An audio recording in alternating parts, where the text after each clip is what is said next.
తిరుమల శ్రీవారి లడ్డు వ్యవహారంలో కూటమి ప్రభుత్వం మొదట పొరపాటు చేసి దానిని సమర్థించుకునే క్రమంలో మళ్లీ తప్పులు చేస్తోందని, ఇలా చేస్తే దేవుడే కాదు భక్తులు కూడా కూటమి నేతలను క్షమించరని గిద్దలూరు వైఎస్ఆర్ కాంగ్రెస్ పార్టీ ఇన్ఛార్జ్ కుందూరు నాగార్జునరెడ్డి తీవ్రంగా విమర్శించారు. వైఎస్ఆర్ కాంగ్రెస్ పార్టీని గ్రామ స్థాయి నుంచి బలోపేతం చేయాలని లక్ష్యంతో చేపడుతున్న గ్రామ కమిటీల ఎన్నికల్లో భాగంగా మార్కాపురం జిల్లా కొమరోలు మండలంలోని చింతలపల్లి గ్రామంలో వైసీపీ గ్రామ కమిటీ ఎన్నికల కార్యక్రమం నిర్వహించారు.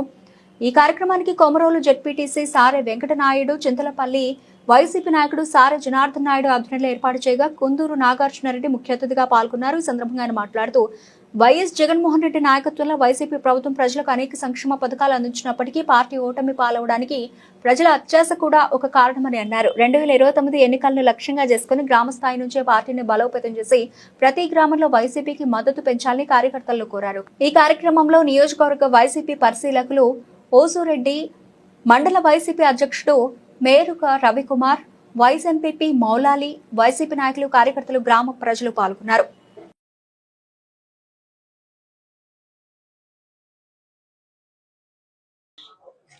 ఈరోజు రాష్ట్రంలో జరుగుతున్న తిరుమల వెంకటేశ్వర స్వామి మహాప్రసాదం, దాని మీద జగనన్న గుంటూరుకి కదిలి ఆ జన ప్రవాహాన్ని చూసి, జన ఆదరణ చూసి, దానితో పాటు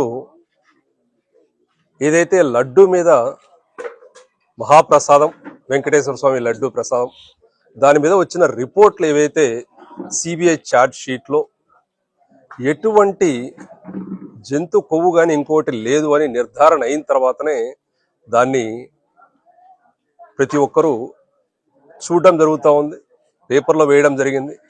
అది అయిన తర్వాత నిన్న జగనన్న అంబటి రాంబాబు గారి గుంటూరుకు వెళ్ళడం, ఆ ఇంటికి వెళ్ళడం, ఈ జన ప్రవాహాన్ని చూసి ప్రజలందరూ ఆ లడ్డు మహాప్రసాదంలో ఎటువంటిది ఏమీ లేదు నిర్ధారణ అయింది, అది కేంద్ర ప్రభుత్వం ల్యాబుల్లోనే నిర్ధారణ అయిన విషయం ఆంధ్రప్రదేశ్ ప్రజలందరికీ తెలిసింది.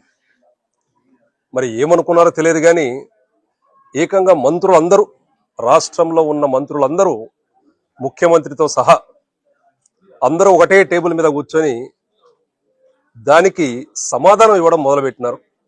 మళ్ళీ లడ్డు మహాప్రసాదం ఏదైతే ఉందో దాని ప్రతిష్టతని తగ్గించడానికి దేశ స్థాయిలో వారు మాట్లాడడం అనేది చాలా చాలా బాధాకరం. ఇప్పటికైనా రాష్ట్ర ప్రభుత్వం ఆ లడ్డు మహాప్రసాదాన్ని, దాని గురించి మాట్లాడడం ముందు మీరు ఆపేయండి. చాలా చాలా మంచిది. మహాప్రసాదం పవిత్రతను మీరే తగ్గిస్తూ ఉన్నారు. 1కి 10 సార్లు 20 సార్లు చెప్పి తగ్గిస్తూ ఉన్నారు. దాంట్లో ఏమీ లేదని నిర్ధారణ అయిన తర్వాత కూడా మీరు ఎక్కడో పొరపాటుగా ఒక మాట మాట్లాడారు 8 నెలల ముందు. ఆ పొరపాటుగా మాట్లాడిన మాటని దేవుడికి మరొక్కసారి క్షమాపణ చెప్పి లెంపలేసుకోవాల్సింది పోయి ఈ 8 నెలల నుంచి నానాక విధంగా రభస తయారవుతా ఉంది. ఇది శ్రీ వెంకటేశ్వర స్వామి లడ్డు మహాప్రసాదం ప్రతిష్టతకు, పవిత్రతకు భంగం కలిగిస్తూ వెళ్తా ఉన్నారు. ఇది సరైంది కాదు. ఈ పాపం ఖచ్చితంగా మూటగొట్టుకునేదే. మరొక్కసారి దీన్ని ఇప్పటికైనా ఆలోచన చేసి ప్రభుత్వం దేశ స్థాయిలో, దేశ విదేశ అందరూ ఈ మహాప్రసాదం దాని పవిత్రం తగ్గించకుండా ప్రవర్తించమని కోరుతూ సెలవు తీసుకుంటాం.